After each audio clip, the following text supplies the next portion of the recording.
ವಡ್ಡರ್ಸೆ ಗ್ರಾಮ ಪಂಚಾಯತ್ ವ್ಯಾಪ್ತಿಯ ಕೊತ್ತಾಡಿ ಭಾಗದಲ್ಲಿ ಬುಧವಾರ ರಾತ್ರಿ ಕಾಣಿಸಿಕೊಂಡ ಗೋರಿಲ್ಲವನ್ನು ನಿನ್ನೆ ಬ್ರಹ್ಮಾವರ ಅರಣ್ಯ ಇಲಾಖೆ ಅಧಿಕಾರಿ ಹರೀಶ್ ಮತ್ತು ತಂಡದವರು ಶೋಧ ಕಾರ್ಯ ನಡೆಸಿದ್ರು. ಸ್ಥಳಕ್ಕೆ ಭೇಟಿ ನೀಡಿದ ಅಧಿಕಾರಿ ಹಾಗೂ ಸಿಬ್ಬಂದಿಗಳು ಸ್ಥಳೀಯರ ಸಹಕಾರದೊಂದಿಗೆ 1 ಗಂಟೆಗೂ ಅಧಿಕ ಕಾಲ ಶೋಧ ಕಾರ್ಯ ನಡೆಸಿದ್ರು. ಗೋರಿಲ್ಲಾ ಹೆಜ್ಜೆ ಗುರುತುಗಳು ಕಾಣಿಸಿಕೊಂಡಿದ್ದು ಸುಮಾರು 8 ಎಕರೆ ವಿಸ್ತೀರ್ಣದ ಕಾಡು ಪ್ರದೇಶಗಳಲ್ಲಿ ಶೋಧ ಕಾರ್ಯ ನಡೆಸಲಾಯಿತು. ಆದರೂ ಗೋರಿಲ್ಲಾ ಪತ್ತೆಯಾಗಿಲ್ಲ. ಪ್ರತ್ಯಕ್ಷದರ್ಶಿ ಗುರುರಾಜ್, ಪ್ರಜ್ವಲ್ ಮತ್ತು ಸ್ಥಳೀಯರು ಅರಣ್ಯಾಧಿಕಾರಿಗಳಿಗೆ ಸಹಕಾರ ನೀಡಿದರು.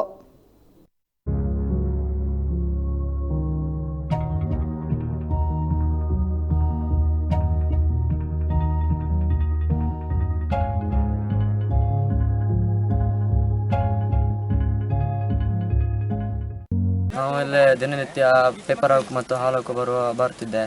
ಇವತ್ತು ಹಾಗೆ ಬರುವಾಗ ಇಲ್ಲಿ ಒಂಥರ ಈ ಪ್ಲೇಸಲ್ಲಿ ಒಂಥರ ಆಕೃತಿ ಕಾಣ್ತು. ಅದನ್ನು ನೋಡಿ ನಂಗೆ ಸ್ವಲ್ಪ ಭಯ ಆಯಿತು. ಅದಕ್ಕೆ ನಾನು ನನ್ನ ಫ್ರೆಂಡಿಗೆ ಕಾಲ್ ಮಾಡಿ ಕರೆದೆ. ಅವ ಬಂದು ಆಮೇಲೆ ಅವನ ಮೊಬೈಲಲ್ಲಿ ಅದನ್ನು ವೀಡಿಯೋ ಮಾಡ್ತು. ಅದು ನೋಡೋಕ್ಕೆ ಒಂಥರ ಗೋರಿಲ್ಲಾ ಆಕೃತಿ ಥರ ಇತ್ತು. ಅದನ್ನು ನೋಡಿ ಸ್ವಲ್ಪ ನಾವು ಹೆದರ್ಕೊಂಡ್ವಿ. ಆಮೇಲೆ ವೀಡಿಯೋ ಮಾಡಿ ಅದು ಏನಂತ ಸರಿ ಗೊತ್ತಿಲ್ಲ ನಮಗೂ. ಆಮೇಲೆ ಅದು ಇಲ್ಲಿ ಸ್ವಲ್ಪ ಮುಂದೆ ಬಂದು ಆಮೇಲೆ ಮೇಲೆ ಹತ್ತಿ ಹೋಯ್ತು. ಆಮೇಲೆ ನಮ್ಮ ಫ್ರೆಂಡ್ ಹೇಳ್ದ ಹೋಪ ಅಂದ.